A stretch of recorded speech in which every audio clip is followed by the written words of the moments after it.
They really are emotionally blackmailing us into silence. And it's, truth be told, it's effective, unfortunately. Now to the campaign to defend women's sports.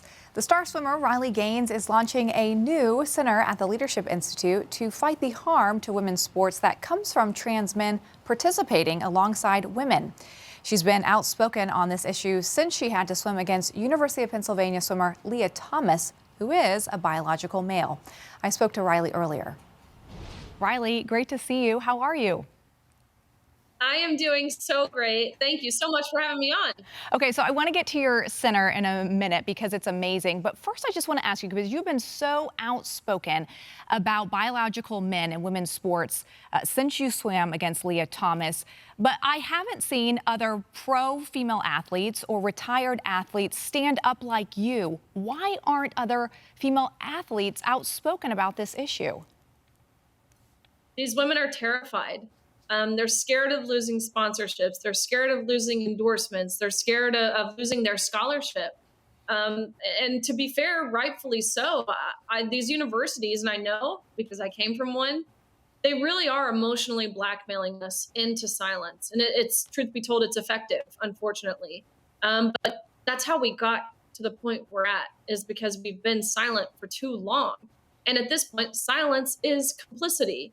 We need more people, whether that's elite female athletes, whether that's parents, whether that's coaches, whether that's even male athletes. We need more people willing to take a firm stance in what they believe, a firm stand in the truth, to be honest, if we want to stop this. I think that's how we've gotten here, is because too many people have been silent for too long. You have been going around the country speaking at different universities, and I often hear stories of how these protesters are so aggressive out there, making a lot of noise, sometimes throwing things, very angry. Is your message getting through? Interestingly enough, I do believe so. I don't know how any sane person could hear what I'm saying, which again, it's not hateful.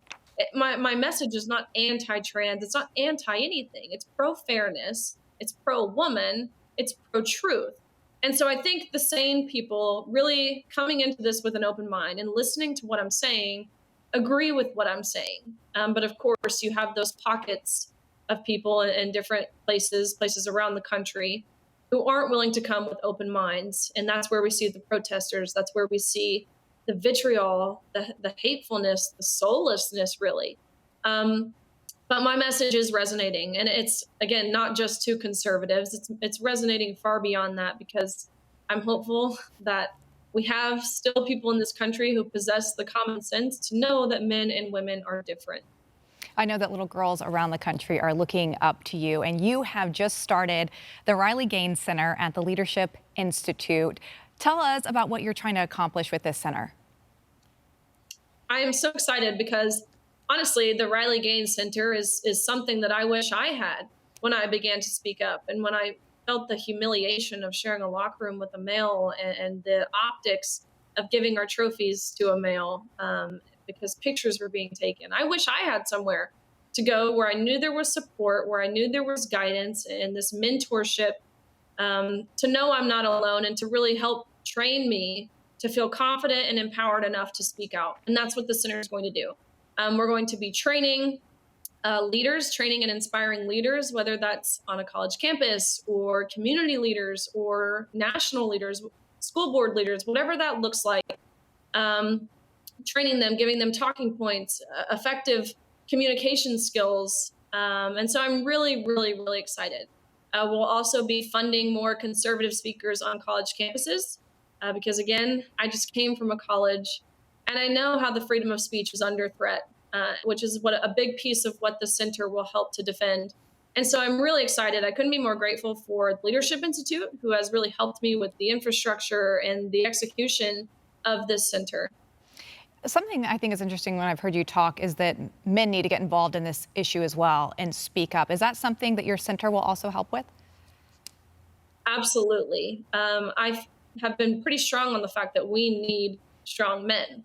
We need masculine men. We've gotten to this point in society where we've deemed masculinity as toxic, but it's not toxic.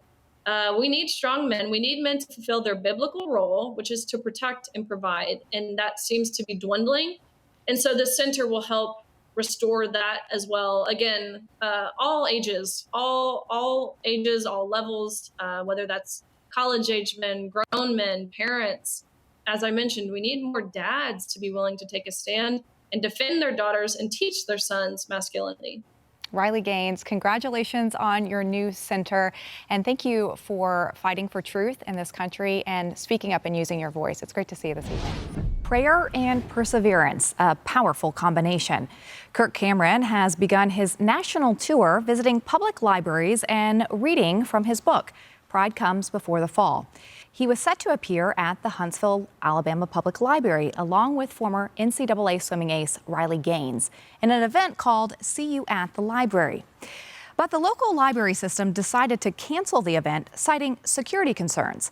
Huntsville's The Rock Church offered its facilities, but Cameron's publisher and lawyer from the First Liberty Institute, Jeremy Dice, supported Cameron in his efforts to not give up without a fight. Mr. Dice wrote a letter to the Huntsville Library System saying, upon learning that Mr. Cameron and his friend and Brave Books author Riley Gaines will be attending in person, you abruptly canceled the event, citing security concerns. He went on to say that it is unlawful, an unconstitutional religious viewpoint and content discrimination. And sure enough, the cancellation was reversed, and the event went ahead as originally scheduled. Cameron also said that the agreement between his team and the library was proof that the power of moms and dads gathering in prayer for the blessing of their community. By seeking the common good and love for our neighbors, we found a solution. See you at the library. The event was jam-packed, and everyone was thankful for the Rock Church, which hosted a second event that day.